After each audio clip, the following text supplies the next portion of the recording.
Hey, this is Jane. Are you ready? It looks like there's a war in the MAGA right now.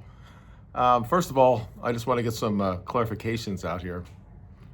We do all understand that what MAGA actually means, right? It's America first. It was Trump that started this whole thing. He talked about America first, always America first. He is obviously, something's happened to him in the last 3 or 4 years. And we definitely, as a America First movement, need to get him back or move past him. You know, he's going to be gone in 3 years anyway. So the point is that we have to now take control of the MAGA movement or the America First movement. And I'm just bringing this out now because it's happening right now. There's a lot of war going on the right. And what we're seeing is the people that are upset are the same people that were part of the Never Trump movement back in 2015. The Ben Shapiro's, the Mark Levin's, Randy Fine, guys like this who were always against Trump and only was really supportive of him when they realized that he was going to do stuff for Israel. So I would love to have a conversation with President Trump. I know there's probably people in his staff that are more America first, like he used to be, that could get in his ear and get him back on the right path. He has a real opportunity here to go down to one of the greatest presidents of all time if he just gets off Israel's tit. If we just remember his first going down that stairs, talking about America first, his inauguration speech talking about America first, and we'd be fine, right? But he's lost his way, and I don't know if that's a character in the man, but he's lost his way, and we as his, I'm not gonna say his soldiers or whatever, but we need to get him back in line. Now, this all really exploded after Nick Fuentes' interview with Tucker Carlson. That part of the right, Steven Crowder, Brandon Tatum, Mark Levin, several other Israeli influencers saying that Tucker is the most anti-Semitic person in the United States now. Now, last year I think it was Candace, but now it's Tucker because he allowed Nick to sit there and just give his viewpoints out there. So if you consider yourself on the right, personally, I don't believe any of that. I believe the ideology that I have is I'm a nationalist. I'm a Christian nationalist. You can put those together or you can put it at the same word. People get upset about that. But I'm a Christian and I'm a nationalist. And I believe that the citizens should be number one about everything, right? That's what we should support. And I understand this country is more multiculturalism than it was when I was born. But if you're here as a citizen, if you assimilate and you have the values that we have with the Constitution, all that stuff, I'm going to be with you. I'm going to be supporting you. You know, this is almost a civic nationalist take. But unfortunately, we're at a point right now that we can't do that anymore. We have to be a little bit more radical when it comes to what's going to the future, because we can't have a nation that's not pro-white and not majority white. It's an anathema to what America was founded on. It was founded on Christian values that were made by white people in the Western world. Yes, it came from Israel and all that, Old Testament, all that stuff, but the actual foundation of the West came from Europe, and these were white people. And you just can't just say that it'll never be America if you don't have that, the values of being that. And people want to tell us that we have no culture or whatever. And this is something they've been pushing down forever, and it's the same people. And I think in my video I said last week, I said they've exposed themselves. Their Achilles heel is that they can never stop talking about it. They should just let it. They should just let that interview just go by and just not say anything about it, like it didn't bother them at all. But they didn't, and they have to continually talk about it. And they had a little meeting this weekend, and everybody on there was talking about that. They talk about Nick. They talk about Tucker Carlson. Ben Shapiro had his own show just talking about Nick. He finally uttered his name. Nick has been asking to debate him for 8 years, 9 years, because what happened to him. And the reason why Ben would never debate him, because that shit would have came up in the debate. It's like, why did you do what you did? Why'd you try to destroy my career before I ever started? And as who said it? Oh, Jason Whitlock said that he was talking the talking points when he was in the womb of the conservative movement, the conservative Inc. movement. Let's see if I get this. And then he just questioned why we kept doing this stuff to Israel.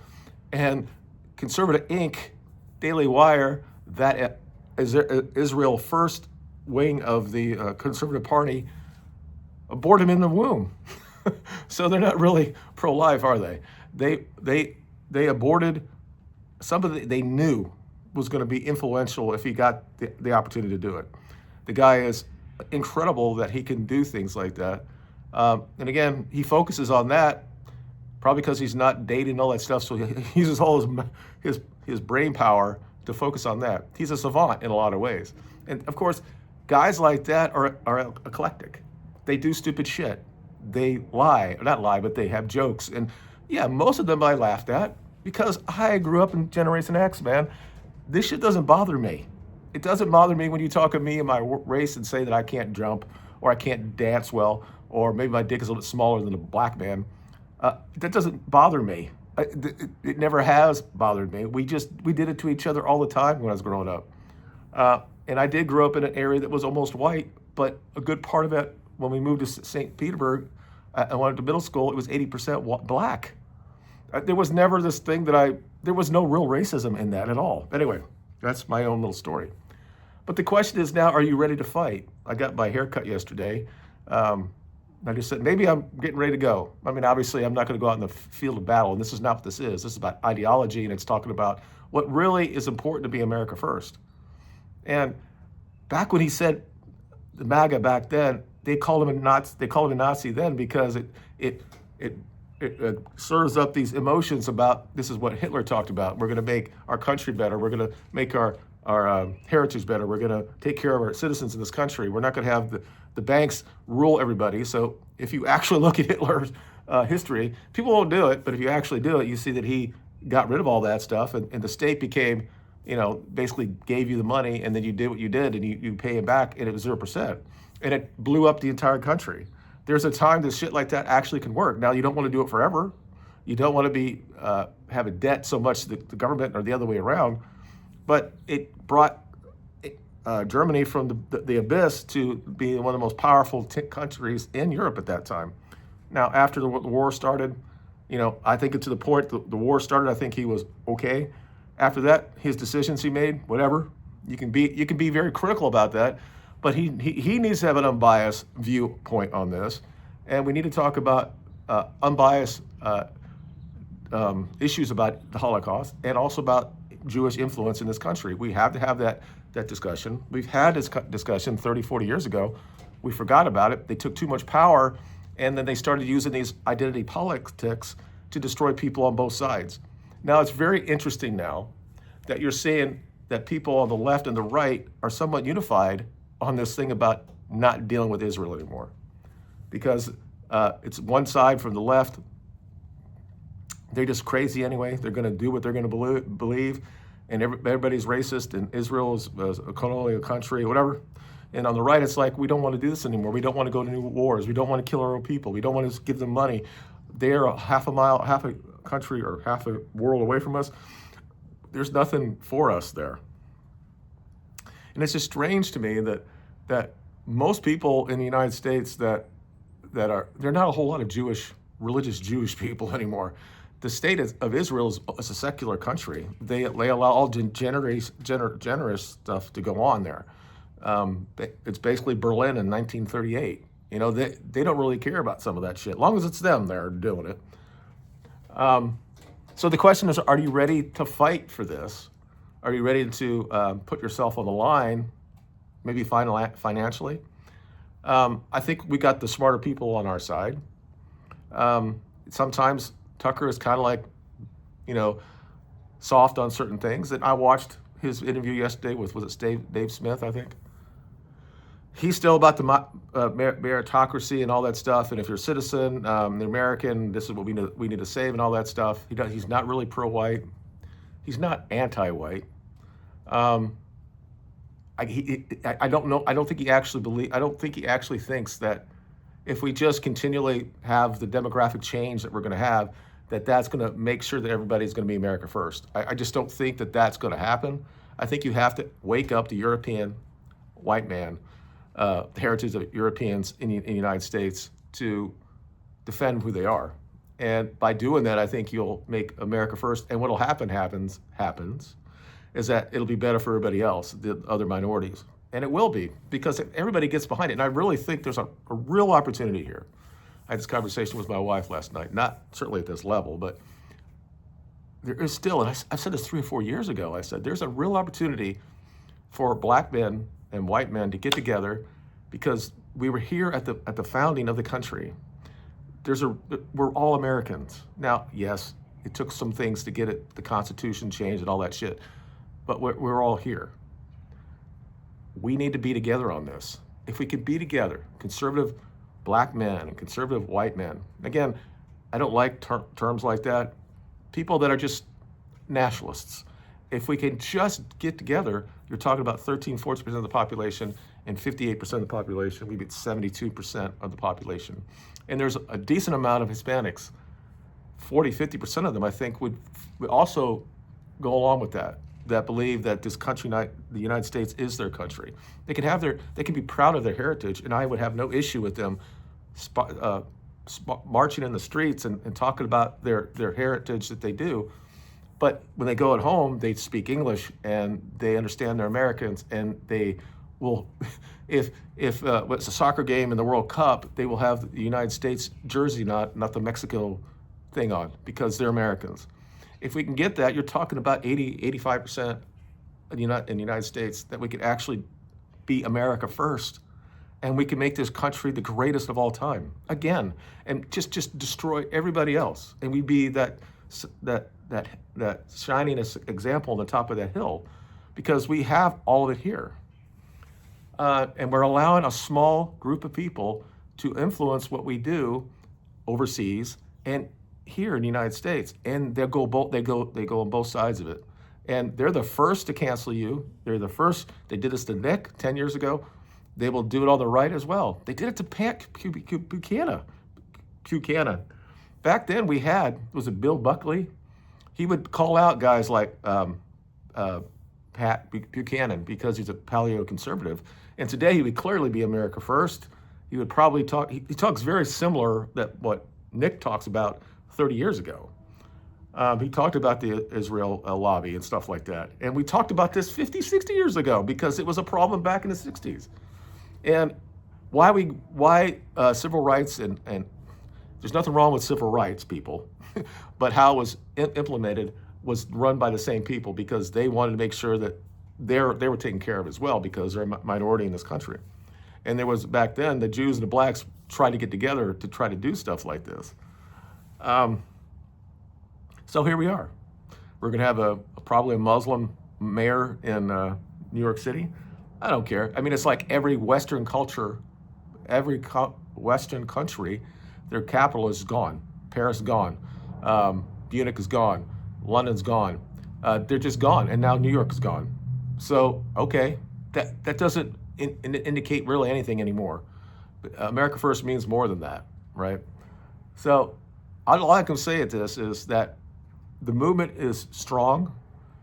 We have to make sure there's a fight here, because there are people that they're Jews, but there's also Christian Zionists and Christians that defend Israel for everything. Like Tatum was at this conference the other day, and he said he's talking about Israel being the chosen people. Again, it's one of those things when the state of Israel is a secular country. They are not that religious at all. So I guess now he's saying that God himself is racist, because he just says that no, the Jewish people are the chosen people, and we do everything for them.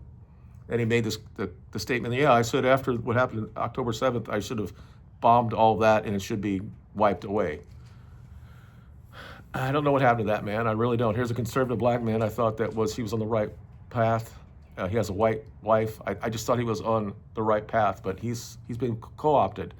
But He is the biggest one. It looks like to us, the people of America first, the people that have always been behind the idea of MAGA, because it's supposed to be the same thing. It came from the same terminology because Nick took that name and that's was his show. And it's based because of what Trump said.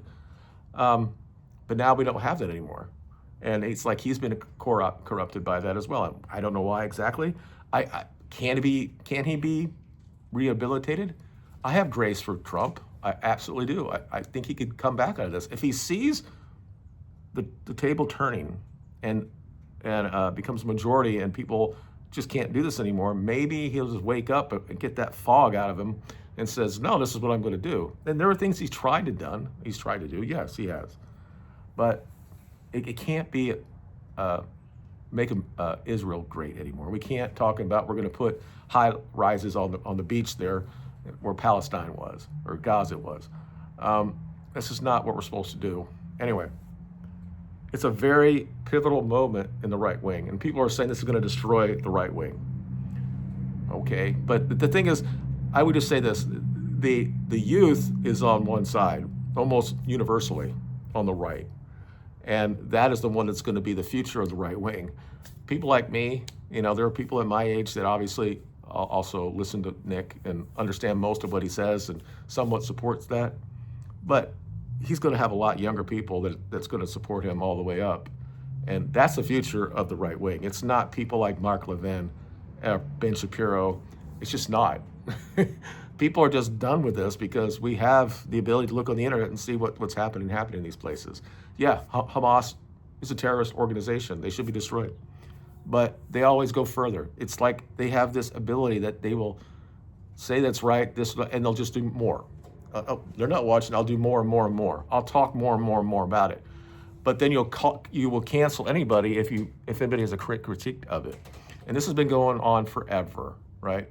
When I first started awakening up to the question of the narrative, the story of the Holocaust, and you start going down that rabbit hole, and you realize the people that are talking about it, some of them happen to be Jewish people, and then you realize that these are not bad people. They just said, why is this one event in the world history is not really being critically looked at? Why is that? And it's like, there's a new movie coming out called Nuremberg. And I'm like, I think Russell Crowe is going to be playing a Goering, I think.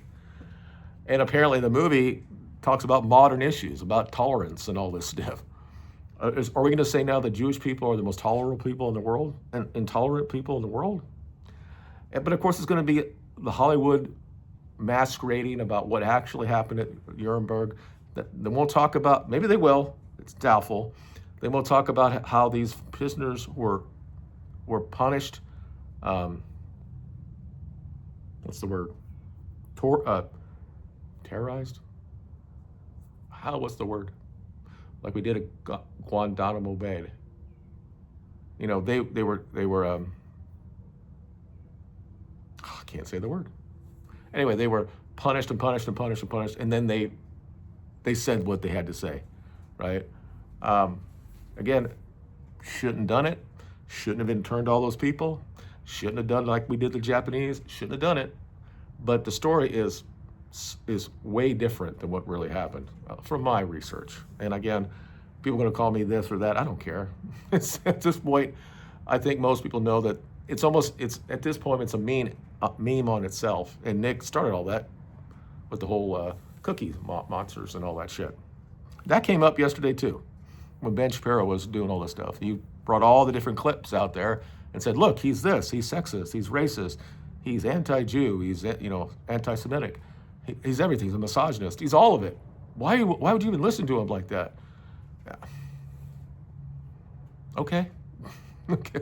You tried this for 30 years about calling everybody racist. So people are past all this now.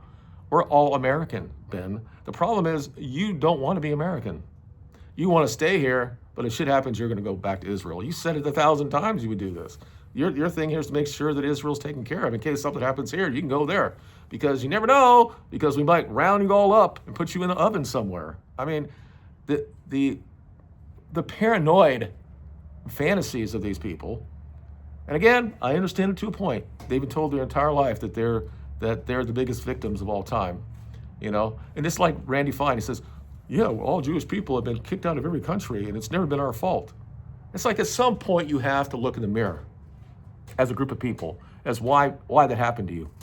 Why people said it was a trope, not even true about the 109, right? They're like, no, that's not even true.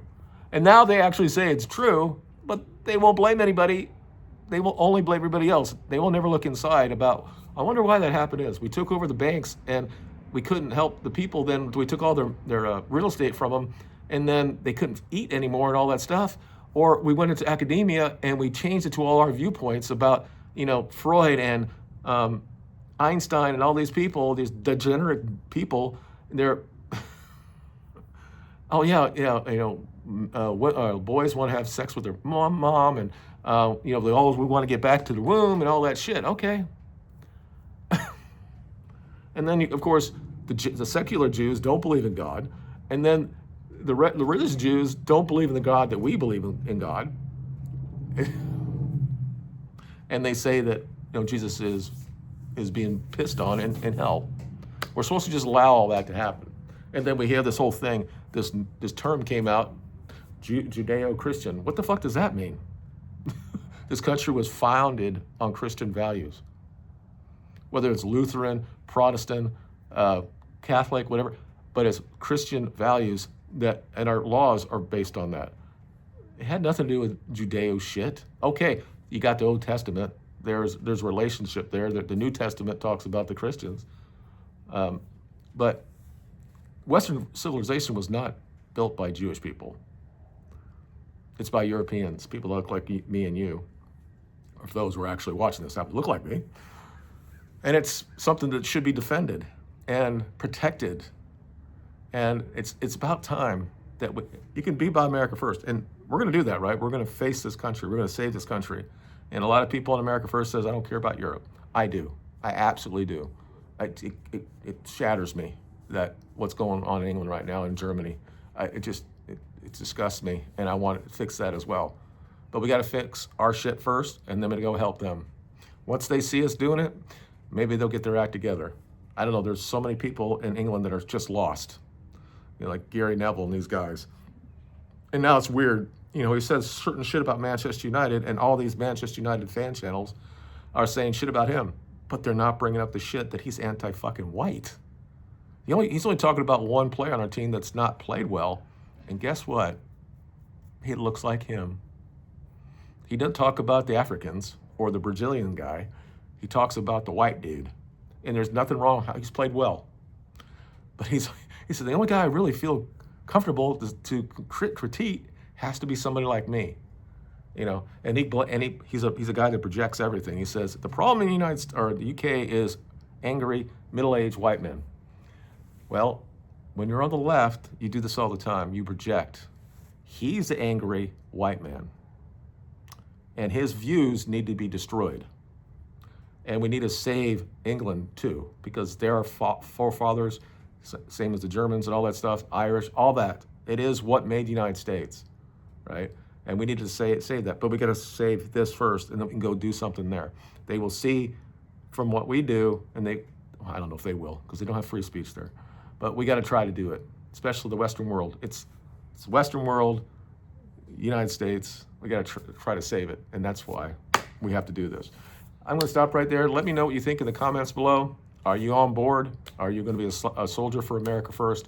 Do you understand what America First and MAGA is the same fucking thing? And we can't allow the former never-Trumpers now to try to take that over because Nick was on somebody's platform. And now they can't deal with it because, again, they can't deal with it. They should just let it go, but they can't do it because they have the least amount of skin.